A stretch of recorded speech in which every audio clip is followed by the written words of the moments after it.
ગુજરાતની 2 વિધાનસભા બેઠક કડી અને વિસાવદર માટે પેટા ચૂંટણીની જાહેરાત કરવામાં આવતાની સાથે જ રાજનૈતિક હલચલ શરૂ થઈ ગઈ છે, જેમાં વિસાવદર બેઠકથી આમ આદમી પાર્ટીના ઉમેદવાર ગોપાલ ઇટાલિયાને અભિનંદન આપતા ગુજરાત પ્રદેશ પ્રમુખ ઈશુદાન ગઢવીએ બીજેપી પર વિસાવદરના લોકોનું અપમાનના ગંભીર આક્ષેપો કરી જણાવ્યું હતું કે આ ચૂંટણી ફક્ત આમ આદમી પાર્ટી કે ગોપાલ ઇટાલિયા નહીં, પરંતુ ગુજરાતના 54 લાખ ખેડૂતો, શ્રમિકો અને ખાસ કરીને વિસાવદરના ખેડૂતો લડવાના છે। વિસાવદરની ચૂંટણી કાનૂની અડચણો બાદ જ્યારે આજે જાહેર થઈ છે, ત્યારે હું વિસાવદરની જનતાને અને ગુજરાતના ખેડૂતોને અભિનંદન પાઠવું છું।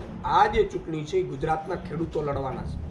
આ ચૂંટણી આમ આદમી પાર્ટી કે માત્ર ગોપાલ ઇટાલિયા નહીં, પરંતુ આ ચૂંટણી ગુજરાતના 54 લાખ ખેડૂતો, મજૂરો, શ્રમિકોની ચૂંટણી છે।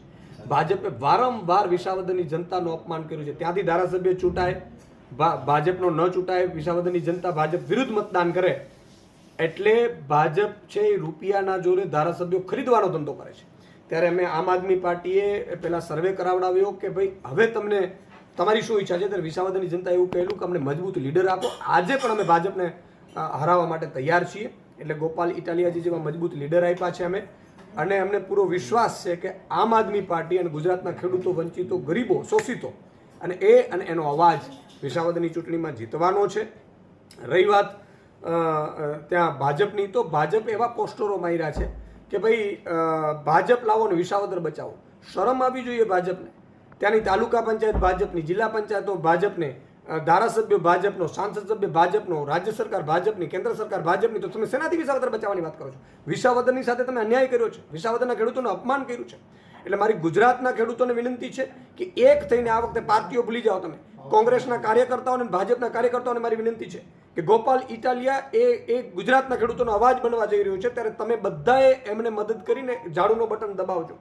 કારણ કે એટલા માટે કે જો વિસાવદરની ચૂંટણી ભાજપ હારશે તો ખેડૂતોનું દેવું માફ કરશે ભાજપ। વિસાવદરની ચૂંટણી ભાજપ હારશે તો ઇકોઝોન નાબૂદ કરશે। વિસાવદરની ચૂંટણી ભાજપ હારશે તો ખેડૂતોને પૂરતા મગફળીના અને કપાસ સહિતના પાકોના ઉપજના ભાવ આપશે।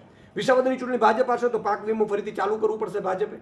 વિસાવદરની ચૂંટણી હારશે તો આખા ગુજરાતના ખેડૂતોને ફાયદો થશે, અને ગોપાલ ઇટાલિયાજી જ્યારે જશે વિધાનસભામાં ત્યારે એનો અવાજ ગુંજશે।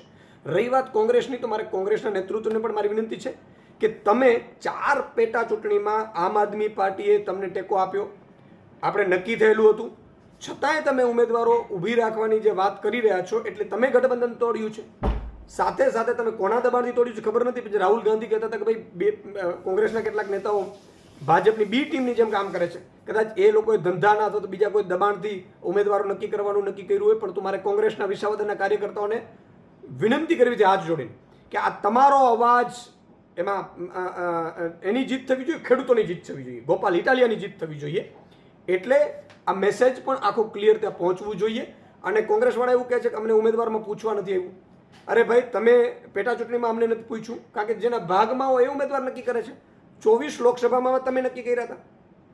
રહી વાત, એવું કહેવાય છે કે ભાઈ ભાવનગરની લોકસભા તમે આપી હતી, ભાઈ ભાવનગરની આપી હતી તો જામનગર હું પ્રદેશ અધ્યક્ષ છું, મારી સીટ હતી, તો એ કોંગ્રેસ લડી છે। તો ગઠબંધનમાં કોણ લડે છે, ક્યાંથી લડે છે ઇમ્પોર્ટન્ટ નથી, ગઠબંધનમાં ભાજપને આપણે કેમ હરાવીએ ઇમ્પોર્ટન્ટ છે। અને છેલ્લી વાત મારે એવું કહેવું છે કે આ ભાજપના આ વિસાવદરની ચૂંટણી છે એ ભાજપ જેવા અજગર જેવો ભરવો લઈ લીધો જનતાને છોડાવવાની ચૂંટણી છે। મારે સૌની વિનંતી કરવી છે કે કોઈની વાતોમાં આવ્યા વગર માત્ર ઝાડુ આમ આદમી પાર્ટી ગોપાલ ઇટાલિયાને જીતાડે એવી મારે અપીલ છે।